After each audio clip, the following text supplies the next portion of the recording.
सर्वांना नमस्कार. कथा आवडली तर लाईक करा आणि चॅनलवर नवीन असाल तर सबस्क्राईब करा. दोघांचं मन शांत आणि समाधानी होतं. या वाड्यानं आपल्याला फक्त भूतकाळ दिला नाही तर प्रेमाचं खरं रूपही दाखवलं, सान्वी म्हणते. रणजित हसतो. आपलं प्रेम आता फक्त आपल्यात नाही राहिलं तर त्याने एका जुन्या प्रेमाला निवांत केलं. परतीनंतर सान्वीनं तिचं डिझाईन ब्रँड लतिका नावानं सुरू केलं. त्या विसरलेल्या प्रेमाला आदर देत. रणजित त्याचा सॉफ्टवेअर स्टार्टअप अन्वीटेक नावानं सुरू करतो. त्याच्या लेकराच्या नावावर. प्रेम, जबाबदारी आणि गुणांच्या गुंतातून दोघं पुन्हा एकमेकांकडे वळतात. अधिक मजबूत, अधिक समजूतदार. कधीकधी एक स्पर्श संपूर्ण आयुष्य बदलतो. पण जर त्यामागे प्रेम असेल तर तो आयुष्य घडवतो. अन्वी आता 7 महिन्यांची झालेली असते. तिच्या हसण्यात दोघांनाही जगण्याचं नवं कारण मिळालेलं असतं. पण परतीनंतर त्यांना एक मोठा प्रश्न भेडसावतो. स्वतःसाठी वेळ कुठे आहे? सान्वीचं डिझाईन स्टुडिओ बंद असल्यामुळे ती आता पूर्ण वेळ घरी असते. तिला मनात खुपतं, मी एक आई आहे, पण मी फॅशन डिझायनरही आहे ना. रणजित ऑफिस, काम, अन्वी आणि घरात संतुलन साधण्याच्या प्रयत्नात दमलेला असतो. ते एकमेकांशी कमीत कमी बोलतात. दोघेही थकलेले, पण दोघेही मनात विचार करत असतात, हेच का आपल्या स्वप्नांचं आयुष्य? एक रात्री अन्वी झोपलेली असते. रणजित लॅपटॉपवर काम करत असतो. सान्वी किचनमध्ये बसून जुन्या स्केचेस पाहत असते. हे बघ, ही डिझाईन मी अजून पूर्ण केली नाही, ती नकळत म्हणते. रणजित तिच्याकडे पाहतो, डोळ्यात थोडंसं अपराधीपण. तुला तुझं स्वप्न पूर्ण करायला मी अडथळा तर नाही ना ठरलो? सान्वी शांत असते. आपण दोघं एकमेकांचा आधार आहोत. पण आता वेळ आली आपण पुन्हा स्वतःला परत घेण्याची. सकाळी दोघं एकत्र नाश्ता करत असताना रणजित म्हणतो, आपण एक निर्णय घेऊया. दोघंही फक्त आईबाबा नाही तर स्वतःही आहोत. सान्वी गोंधळते. म्हणजे तू तुझं स्टुडिओ पुन्हा सुरू कर आणि मी 6 महिन्यांसाठी वर्क फ्रॉम होम घेईल. आणि मी दोघांचंही बाळ आहे, फक्त आईचं नाही. सान्वीच्या डोळ्यात आनंदाश्रू उभे राहतात. सान्वीचा स्टुडिओ नव्यानं सुरू होतो. यावेळी Latika the great of time या थीमवर. जुन्या वाड्यातील गूढ अनुभव, लतिकाचं प्रेम आणि तिच्या भावनांना साजेचं असं पारंपरिक व आधुनिक फ्युजन डिझाईन्स. सुरुवातीला कमी ऑर्डर्स येतात, पण जसजशी तिची खरी भावना तिच्या कलाकृतीत उतरते तसतशी लोकप्रियता वाढते. रणजित घरातून काम करत असतो. अन्वीला दूध पाजणं, झोपवणं, खांद्यावर खेळणं, सर्व जबाबदाऱ्या आता तो ही मनापासून पार पाडतो. रोज संध्याकाळी दोघं अन्वीला घेऊन फिरायला जातात. लोक त्यांना पाहून म्हणतात, खरंच हे दोघं नवरा बायको कमी आणि टीम जास्त वाटतात. कधीकधी बाळ सांभाळता सांभाळता दोघांचं भांडणही होतं. पण आता एक वेगळं समजून घेणं त्यांच्यात तयार झालेलं असतं.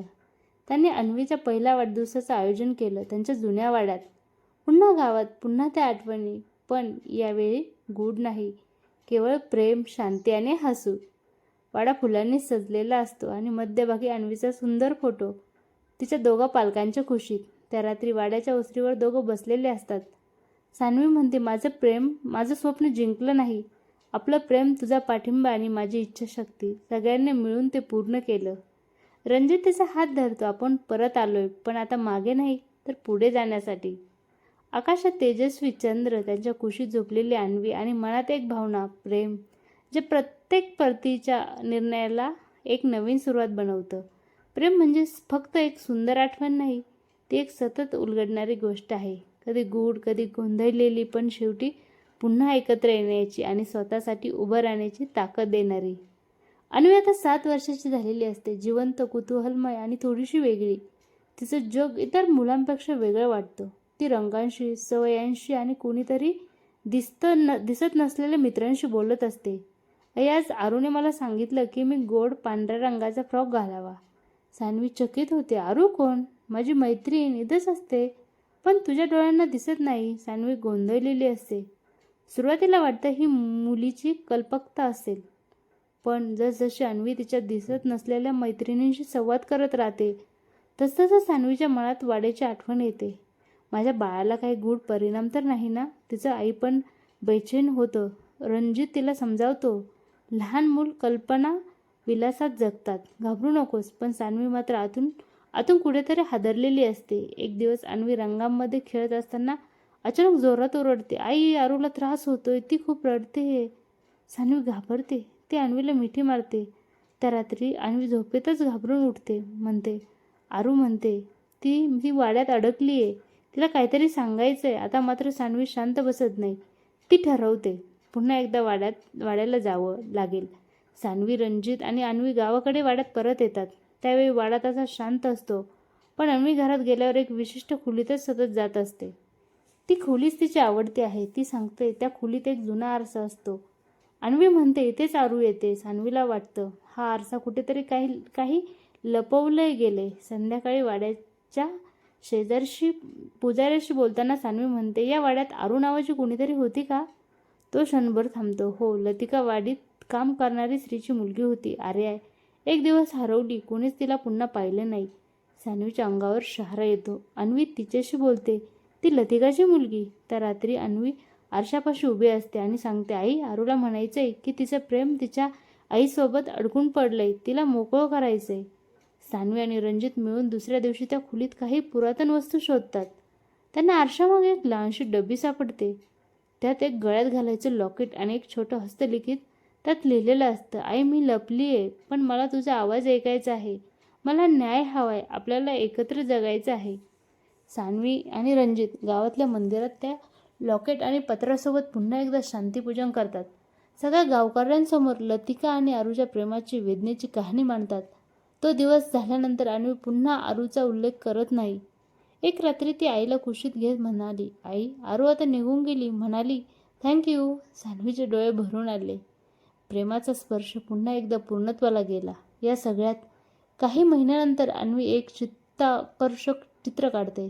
त्यात ती आणि एक पांढऱ्या जग्यातील मुलगी एक मोठ्या फुलांच्या बागेत हातात हात घालून उभ्या आहेत. ही मी आणि आरू. पण आता ती स्वप्नात येते आणि फक्त हसते. अन्वी म्हणते सान्वी. तिच्या डोक्यावर हात फिरवते. काही प्रेम आपल्याला कळतं, काही नकळत आपलं होतं. अन्वी आता 16 वर्षाची झाली होती. शहरातल्या एका नामांकित आर्ट स्कूलमध्ये शिकत होती. तिचं जग आता रंग, रेषा, कवितांनी आणि थोड्याशा मनातल्या कोवळ्या भावनांनी यांनी भरलेलं होतं. शाळेत नवीन वर्षात तिच्या वर्गात एक नवीन मुलगा आला, निलय राणे. तो शांत, हळुवार आणि थोडासा गोंधळलेला. अन्वीनं पहिल्यांदा त्याला पाहिलं आणि तिच्या मनात काहीतरी नकळत हललं. आई, तुला पहिल्यांदा बाबा कसा वाटला होता? तिने सान्वीला विचारलं. सान्वीनं हसून तिचे केस विस्कटले. जसं तू आत्ता विचारते आहे तसंच मीही विचारलं होतं. निलय सतत एकटाच असायचा, खिडकीजवळ बसून पुस्तकं चाळत. एक दिवस अन्वीनं धाडस केलं. हाय, तुझं नाव निलय ना? तो हसून मान हलवतो. मी अन्वी. माहीत आहे, तुझी ड्रॉइंग बघितले आहेत, सुंदर आहेत, तो म्हणतो. त्या एका वाक्याने अन्वीच्या गालावर गुलाबी छटा आली. शाळा संपल्यावर दोघं एकत्र बसून ड्रॉइंग शेअर करतात, गाणे ऐकतात. निलयला पियानो वाजवायला आवडतं आणि अन्वी त्याच्या सुरामध्ये हरवते. एक दिवस निलय म्हणतो, तू वेगळी आहेस सगळ्यांपेक्षा. तुला पाहून मला शांत वाटतं. अन्वी काहीच बोलू शकत नाही. तिच्या आत काहीतरी उमलू लागतं. अन्वीच्या डायरीत आता एकच नाव लिहिलेलं असतं, निलय. ती सान्वीच्या लपून त्याच्यासाठी स्केचेस काढते, कविता लिहिते. पण एक दिवस तिच्या डायरीतलं एक पान रणजितच्या हाती लागतं. निलय, कोण आहे हा? तो विचारतो. सान्वी त्याला हातावर थांबवते. आठव ना, आपणही तर असंच सुरू केलं होतं. रणजित एक सुस्कारा टाकतो. ती मोठी होते. अन्वी ठरवते आज सांगून टाकायचं. ती निलयला एका झाडाखाली बोलावते, जिथं दोघं सहसा बसत असतात. माझं मन तुझ्यात हरवतं, ती हलक्यानं म्हणते. निलय तिच्या डोळ्यात बघतो. अन्वी, मला वाटतं मी अजून तयार नाही. तू खूप खास आहेस, पण मी सध्या खूप गोंधळलेलो आहे. अन्वी गप्प. ती हसते पण डोळे पाणवलेले. त्या रात्री ती सान्वीच्या खुशीत शिरते, सगळं सांगते. सान्वी डोळ्यातून तिचं दुःख समजून घेते. प्रेमात नकार म्हणजे शेवट नसतो अन्वी, तो कधीकधी स्वतःच्या प्रवासाची सुरुवात असतो. मी तुझ्यावर अभिमान करते. अन्वीच्या डोळ्यातून अश्रू जातात, पण तिच्या हृदयात हलकी होण्याची भावना उमटते. अन्वी आता पुन्हा रंगात हरवते. तिने निलयचं एक सुंदर चित्र बनवलं आणि त्यावर लिहिलं, काही प्रेम पूर्ण होत नाहीत, पण ते आपल्याला पूर्ण करतात. ती हे चित्र निलयला देते आणि हसत पुढे चालते. शेवटी अन्वीच्या आयुष्यात नवीन वळण येतात. कला प्रदर्शनात तिची पेंटिंग निवडली जाते. रणजित आणि सान्वी दोघं तिला गच्च मिठी मारतात. सान्वी म्हणते, तू आता मोठी झालीस. आता तू कुणावर प्रेम करत नसलीस, पण आता तुझ्या आयुष्यात खूप प्रेम आहे. अन्वी उत्तर देते, आई, माझ्या आयुष्यात पहिलं खरं प्रेम तुम्ही दोघंच होता. प्रेमाचा अर्थ केवळ एकत्र येणं नसतो, तो असतो स्वतःला शोधणं, शिकणं आणि परिपक्व होणं. कथा आवडली असेल तर लाईक करा आणि चॅनलवर नवीन असाल तर सबस्क्राईब करा. धन्यवाद.